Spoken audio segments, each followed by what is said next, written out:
the Treaty of Rome. Established by the Treaty of who? Rome. Established by the Treaty of Rome in 1957. Why do you think they called the Treaty of Rome?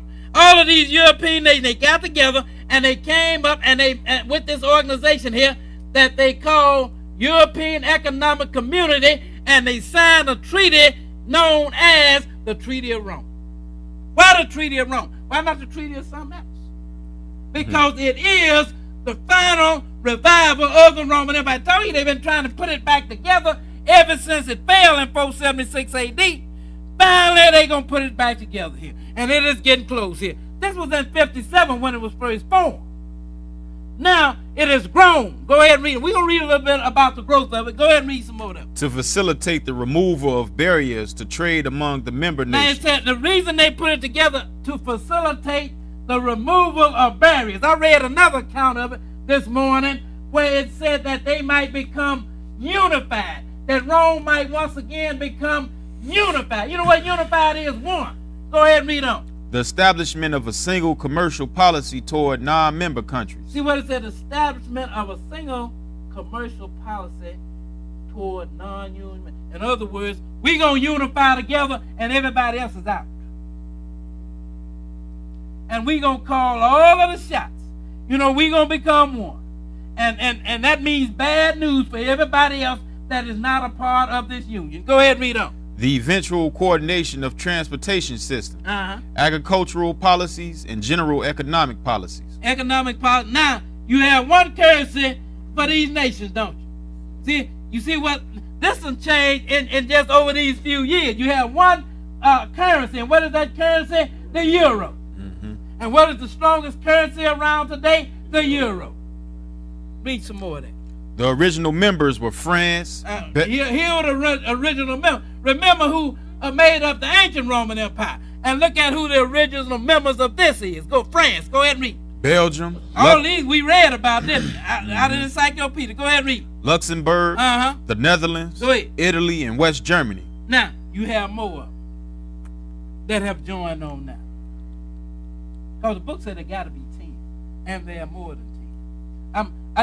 I just want you to read these. We don't have time to read this whole article, but I just want you to read right up here where it said member states and associate members and observers. And go ahead. Okay, 10 member states. 10 member states. Okay. Go ahead. Well, go ahead and read them 10 member states. Go ahead and read. Belgium, France, Germany, Greece, Italy, Luxembourg, Netherlands, Portugal, Spain, United Kingdom.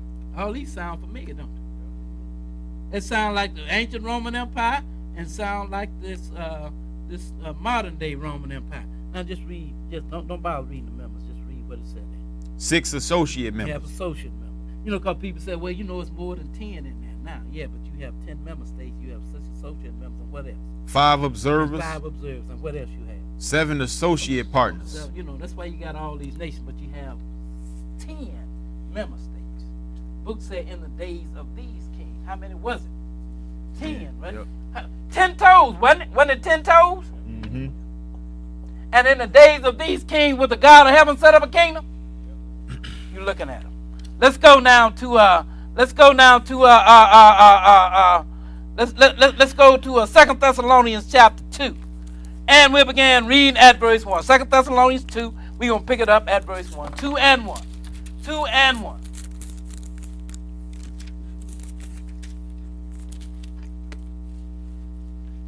Two and 1.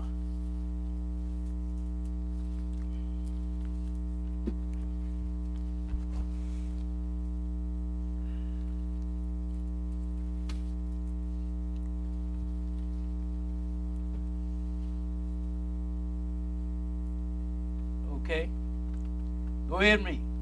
Now we beseech you, brethren, by the coming of our Lord Jesus Christ, and by our gathering together unto him. Said we beseech. We're dealing with the coming of our Lord here, and it said by our gathering together unto him. Go ahead and read. That ye be not soon shaken in mind or troubled. Go ahead. Neither by spirit nor by word, nor by letter as from us, as that the day of Christ is at hand. So now what Paul is telling these people, I don't want you to be concerned about nothing, as that the day of Christ is at hand, because apparently somebody was telling these people that, you know, the day of Christ is at hand. The Lord is about to come, like they tell you today.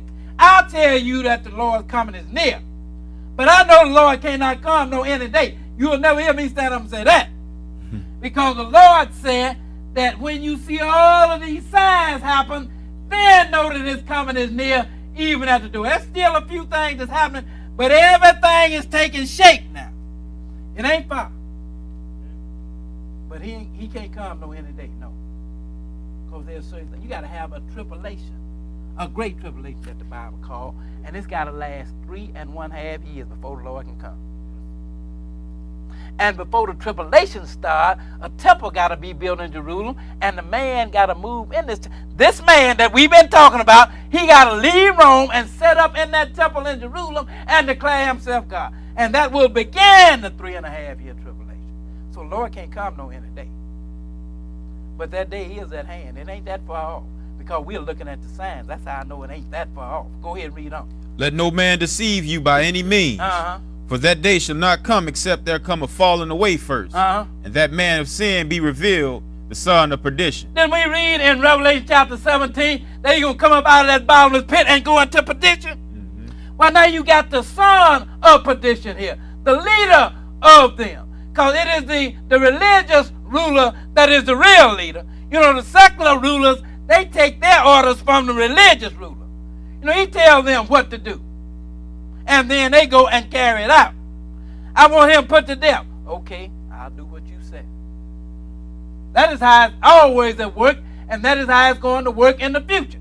Now, he said, now, let no man deceive you by any means, that day shall not come except there come a falling away first, and that man of sin be revealed, the son of perdition. Go ahead, read. Who opposes and exalted himself above all that is called God, or that is worshipped. Go ahead. So that he, as God, sitteth in the temple of God, showing himself that he is God. So that's got to happen. Now, I'm showing you he's going to be around at the coming of the Lord. Skip down to verse 8. Go ahead and read.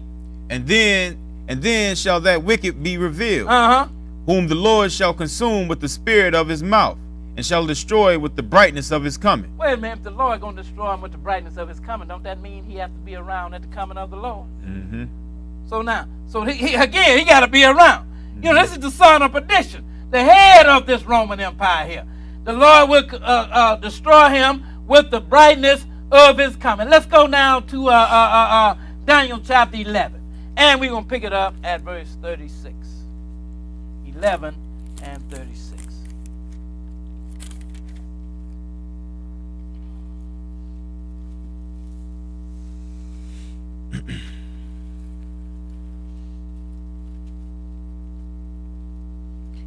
And 36. So Daniel told you about this man that you just read about in Thessalonians. 11:36. Go ahead and read, brother. 11 and 36. Go ahead and read. And the king shall do according to his will, and he shall exalt himself and magnify himself above every god. Go ahead. And shall speak marvelous things against the God of God. Wait a minute. He said the king gonna do according. Who is the king?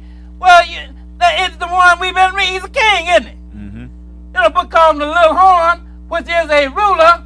And he is over a government, so therefore he is a king, however small it might be.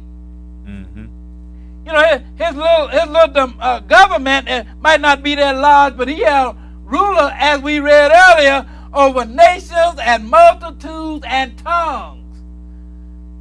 So even though he sit in this one little, I think it's something like 500 acres or something like that. That's Vatican City.